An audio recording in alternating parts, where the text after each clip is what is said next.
औज़ुबिल्लाहि मिनश्शैतानिर्रजीम बिस्मिल्लाहिर्रहमानिर्रहीम। बेशक तमाम तर तारीफ़ें और हम्द व सना उस वहदहु ला शरीक के लिए हैं कि जो हर हाल में लायक इबादत है। दुरूद व सलाम है नबी करीम सल्लल्लाहु अलैहि वसल्लम और उनके आले तार पर। मौजूद नाज़रीन अस्सलामु अलैकुम व रहमतुल्लाह। मैं हूँ सैयद मोहम्मद अली नकवी और आप मुझे देख रहे हैं प्रॉपर्टी आइडियाज़ के यूट्यूब चैनल से। उम्मीद करते हैं आप खैर व आफ़ियत से होंगे। हमारी दुआ है कि अल्लाह पाक आपको खैर व आफ़ियत से रखे। नाज़रीन, कुछ सोसाइटीज़ जब वजूद में आती हैं तो यकीनन 1-2 साल बाद ही उनको अरूज मिलता है। जब वो डेवलपमेंट वर्क का आगाज़ कर देते हैं या अच्छी डेवलपमेंट करते हैं तो यकीनन उनके अच्छे दिन जो हैं वो शुरू हो जाते हैं। लेकिन कुछ सोसाइटीज़ ऐसी हैं कि जब वो वजूद में आती हैं, जब उनका आगाज़ होता है तो उसके बाद वो अपनी डेवलपमेंट करना छोड़ देती हैं। वो 2 साल हों, वो 4 साल हों, वो 6 साल हों, वो सोसाइटी के बुरे दिन ही रहते हैं। उस सोसाइटी की सेल परचेज़ जो है वो अच्छी नहीं रहती। आज जिस सोसाइटी का हम आपसे शेयर करेंगे, जिसका तस्करा करेंगे, उसके भी यही हिसाब था जब वो उसका आगाज़ हुआ। ये कोऑपरेटिव सोसाइटी थी तो इसकी जो डेवलपमेंट थी वो ना होने के बराबर थी। इसका कोई डेवलपमेंट वर्क नहीं हुआ था। तो शुरू के जितने साल थे वो ऐसे ही गुजरे, इसलिए इसके रेट्स जो थे वो रुक गए। इसको एक डंप इन्वेस्टमेंट जो है वो कहा जाता था। सोसाइटी का मज़ीद तारुफ़ करवाने से पहले मैं आपसे गुजारिश करूँगा कि अगर अभी तक आपने हमारा यूट्यूब चैनल सब्सक्राइब नहीं किया तो मेहरबानी फरमा के इसको सब्सक्राइब करें। बेल आइकॉन पर क्लिक करना ना भूलिएगा ताकि मज़ीद इन्फॉर्मेटिव वीडियोज़ हम आपके सामने ला सकें। तो जी नाज़रीन, हम आपसे शेयर कर रहे थे कि अगर कोई सोसाइटी अपना डेवलपमेंट वर्क मुकम्मल नहीं करती या उसको मरहलावार लेके नहीं चलती तो यकीनन उस सोसाइटी के अच्छे दिन नहीं होते, उसकी सेल परचेज़ अच्छी नहीं होती। इन्वेस्टर्स या क्लाइंट की जो तवज्जो जो है वो हासिल करने में कामयाब नहीं रहती। आज जिस सोसाइटी का जिक्र करेंगे वो है senate secretariat employees cooperative housing society यानी कि SSECHS। इसका भी मामला कुछ ऐसे ही है। शुरू में जब ये इसका आगाज़ किया गया तो ये बिल्कुल ऐसे ही था, एक डंप इन्वेस्टमेंट थी, ना इसका कोई डेवलपमेंट वर्क हो रहा था। इन्वेस्टर्स और क्लाइंट इससे बड़े मायूस थे, जो मेम्बरान्स थे वो इससे बड़े मायूस थे। लेकिन ये जो 2 साल हैं, खुसूसन जो साल 2021 है, इसमें जो सेनेट की सोसाइटी है इसका ना सिर्फ डेवलपमेंट वर्क जो है उसको शुरू किया गया बल्कि उसको मरहलावार उसको आगे कंटिन्यू रखा गया। उसमें मशीनरी इंस्टॉल की गई और हमने देखा कि गुज़िश्ता 7-8 माह में जो इसके रेट्स हैं वो रोज़ ब रोज़ हर हफ्ते जो है वो ऊपर जाते हमें नज़र आए। ये काफ़ी पुरानी सोसाइटी है। इसका मैं थोड़ा आपको तारफ़ करवाता चाहूँ, ब्रीफ के साथ बताऊँ आपको। ये पुरानी सोसाइटी है, कोऑपरेटिव सोसाइटी है। ये कोऑपरेटिव असूलों के मुताबिक इसको चलाया जा रहा है। जैसे कोऑपरेटिव सोसाइटी में होता है कि हर 4-5 साल बाद इलेक्शन होते हैं और नई बॉडी आती है, वो इसको आगे लेकर चलती है। बाकायदा इसमें एक सेक्रेटरी होता है। इसमें सेनेट की जो सोसाइटी है इसका मैं थोड़ा आपको इसकी लोकेशन बताता हूँ। इसकी लोकेशन जो है वो बड़ी प्राइम लोकेशन है। ये जो इस्लामाबाद एक्सप्रेस वे है इससे चंद मिनटों की मुसाफत पे है। इसका जो एक एक्सेस पॉइंट है वो जापान रोड से है। जापान रोड का थोड़ा तारफ़ करवाता चलूँ कि जब आप गुलबर्ग ग्रीन्स आते हैं उससे पहले जनाह गार्डन है। जनाह गार्डन से पहले आपको जापान रोड का जो है वो बोर्ड लगा नज़र आता है। जापान रोड से इजीली आप इसको एक्सेस कर सकते हैं। सेकंड जो इसका एक्सेस पॉइंट है वो गुलबर्ग ग्रीन से है, यानी गुलबर्ग ग्रीन्स का जो ब्लॉक P है और OPF सोसाइटी का मेन गेट है, उन दोनों के दरमियान में आपको इसका गेट नज़र आता है। यानी कि इसका एक एक्सेस पॉइंट जो है वो जापान रोड से हो गया और सेकंड जो इसका एक्सेस पॉइंट है वो गुलबर्ग ग्रीन्स है। दोनों जो है वो नामी ग्रामी सोसाइटीज़ हैं।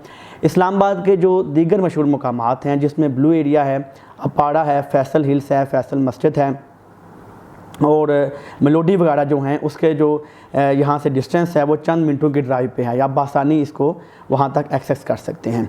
ये इस्लामाबाद और रावलपिंडी दोनों के दरमियान में वाक़ है।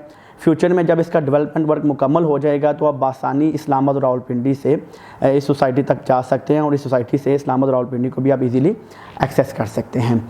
ये तो इस सोसाइटी के मेन पॉइंट्स थे। इसकी हमने लोकेशन आपसे डिस्कस किया। अब आगे चलते हुए हम आपको मज़ीद डिस्कस करते हैं कि इसमें प्लॉट साइजिंग क्या है। इसमें प्लॉट साइजिंग की अगर बात करें तो 7 मरला, 10 मरला, 14 मरला और 1 कनाल के इसमें रिहायशी प्लाट्स हैं। इसमें टोटल 4 ब्लॉक्स हैं जो A, B, C और D पर मुश्तमिल हैं। ये जो सोसाइटी है चूँकि पुरानी है, इसमें नई जो फाइल्स हैं वो सोसाइटी नहीं दे रही। ये सोसाइटी पुरानी है इसलिए इसमें रीसेल चल रही है। रीसेल से क्या मुराद है कि जो प्लाट्स हैं वो आपको मार्केट से मिलेंगे और जो प्लाट्स होंगे वो रीसेल में होंगे। और इसमें जो अच्छी बात है जो मैंने पहले शुरू में डिस्कस की कि अगर जो सोसाइटी है वो साइज़ में भी छोटी हो और उस सोसाइटी का डेवलपमेंट वर्क मुकम्मल हो रहा हो तो वो सोसाइटी के बहुत अच्छे दिन चल रहे होते हैं। और ये सोसाइटी उन सोसाइटियों में से एक सोसाइटी है कि इसके बहुत अच्छे दिन चल रहे हैं। आजकल जो दिन हैं वो बहुत अच्छे चल रहे हैं। इन्वेस्टमेंट के हवाले से आजकल के जो दिन हैं वो बहुत अच्छे हैं। आप इसमें इन्वेस्टमेंट करके फ्यूचर में बहुत अच्छा गेन कर सकते हैं। तो इसमें जितने प्लाट्स हैं वो कुछ जो हैं वो ऑल ड्यूज़ क्लियर हैं, कुछ आपको हाफ़ ड्यूज़ पेड मिलेंगे। आप इसमें जब तक जो भी कास्ट ऑफ लैंड है, सपोज़ अगर 7 मरला की 9 लाख है, तो जब तक आप 4.5 लाख रुपए जमा नहीं करवाएंगे तो प्लाट जो है वो आपके नाम पे ट्रांसफ़र नहीं होगा। ये एक इसमें इन्होंने शर्त रखी है। बाकी जितना निज़ाम है बड़ा ट्रांसपेरेंट है सोसाइटी का। बाकायदा सेलर और परचेज़र को मौके पे जाना पड़ता है, जब वो प्लाट परचेज़ करते हैं परचेज़र को भी जाना पड़ता है और सेलर को भी जाना पड़ता है। और बाकायदा बायोमेट्रिक सिस्टम है, यानी कि फ्रॉड वाला मामला इसमें नहीं है।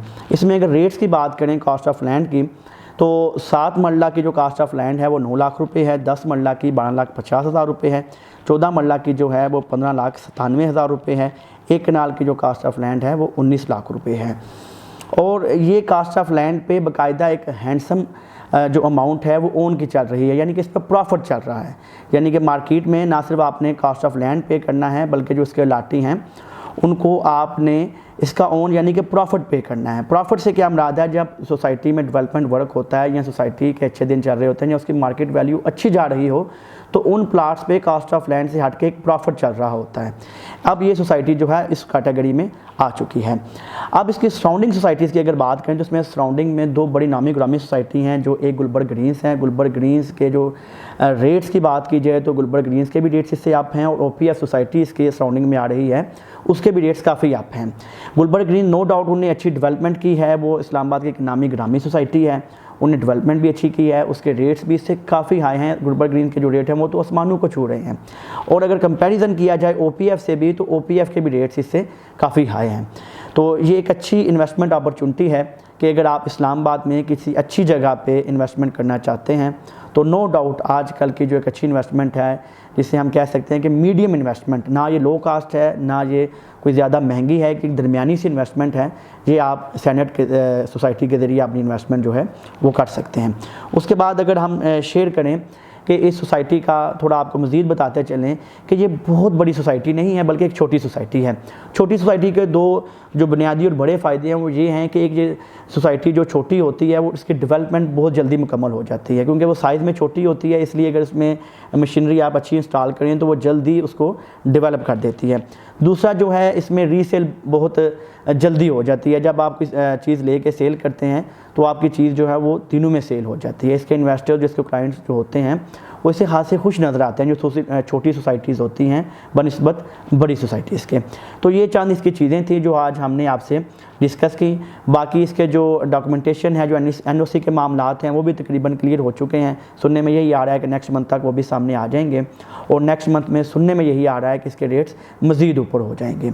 मज़ीद अगर आप इस सोसाइटी के हवाले से कोई मालूमात हासिल करना चाहते हैं, अगर आप कोई रेट्स की कोई आपकी क्यूरी है, या मज़ीद अगर आप इसमें कोई चीज़ लेना चाहते हैं तो हमारी खिदमत हाज़िर हैं। नीचे दिए गए नंबर्स पर रब्ता कर लें। इंशाल्लाह मज़ीद इन्फॉर्मेटिव वीडियोज़ के साथ आपकी खिदमत में दोबारा हाज़िर होते रहेंगे। अपना बहुत सा ख्याल रखिएगा, हमें दुआओं में याद रखिएगा। अल्लाह हाफ़िज़।